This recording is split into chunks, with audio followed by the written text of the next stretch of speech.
Hello everyone, welcome back to my YouTube channel. আমি অনামিকা। আজকে আমি রান্না করছি ডিমের কালিয়া। তার জন্য দেখো এখানে 4টে ডিম সিদ্ধ করে নিয়েছি। আর নিয়েছি তেজপাতা, গোটা গরম মশলা, টমেটো কুচো, লঙ্কা, পেঁয়াজ। আর এখানে রসুন নিয়েছি, রসুনটাকে থেতো করে নিয়েছি, আদাটাকেও থেতো করে নিয়েছি। আর এখানে নিয়েছি জিরে আর লঙ্কা বাটা। এবার আমি তোমাদের ডিমের কালিয়া রেসিপিটি শেয়ার করে দেখাবো। ডিমটাকে ভালো করে হলুদ লবণ দিয়ে মাখিয়ে নিয়েছি। ডিমের কালিয়ার জন্য কড়াই গ্যাসে বসিয়ে দিয়েছি। এবার এখানে তেল অ্যাড করব। তেল গরম হয়ে গেছে, এবার তেলের মধ্যে ডিমগুলো ছেড়ে দেবো। তারপরে ডিমগুলো লাল লাল করে ভালো করে ভেজে নেব। ডিমগুলো লাল লাল করে ভাজা হয়ে গেছে, এবার ডিমগুলোকে তুলে দিব। এবার ওই তেলেই গোটা গরম মশলা আর তেজপাতা দিচ্ছি। এটাকে ভালোভাবে একটু নাড়িয়ে দেবো। এবার পেঁয়াজ দিয়ে দিয়েছি, পেঁয়াজগুলোকে ভালো করে ভেজে নিতে হবে। এবার দিয়ে দিচ্ছি আদা রসুন কুচো। এটাকে ভালোভাবে পেঁয়াজের সঙ্গে ভেজে নিতে হবে। ভালোভাবে ভেজে নিলে কী হয়, কাঁচা গন্ধটা থাকে না।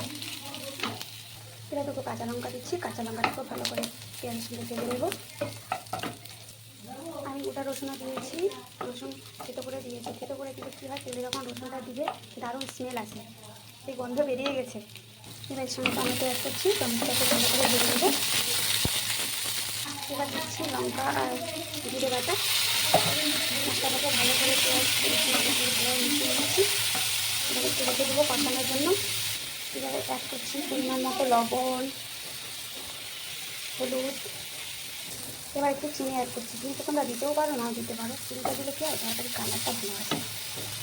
এবার একটু জল অ্যাড করছি মশলাটাকে কষানোর জন্য।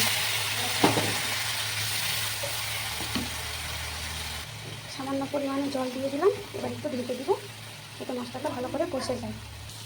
মশলা কষানো হয়ে গেছে, দেখো তেল ছেড়ে দিয়েছে, মানে বুঝে নিতে হবে মশলাটা কষা হয়ে গেছে। এর মধ্যে এবার ডিমটাকে দিয়ে দিলাম, দিয়ে ভালোভাবে নাড়াচাড়া করে নিতে হবে। কিছুক্ষণ ভালোভাবে ডিমটাকে এর মধ্যে মিশিয়ে নিতে হবে। ডিমগুলোকে ভালোভাবে মেশানো হয়ে গেছে, এবার এর মধ্যে একটু জল দিয়ে কিছুক্ষণ ফুটতে দিতে হবে। নামানোর আগে একটু গরম মশলার গুঁড়ো অ্যাড করে নিচ্ছি। আমি ভালো করে নাড়িয়ে চালিয়ে নেব। আমার ডিমের কালিয়া রেডি। বন্ধুরা চলে এসো, তাড়াতাড়ি খাওয়া দাওয়া করতে হবে। আজকের মতো এইটুকুই। ভালো থেকো বন্ধুরা, বাই।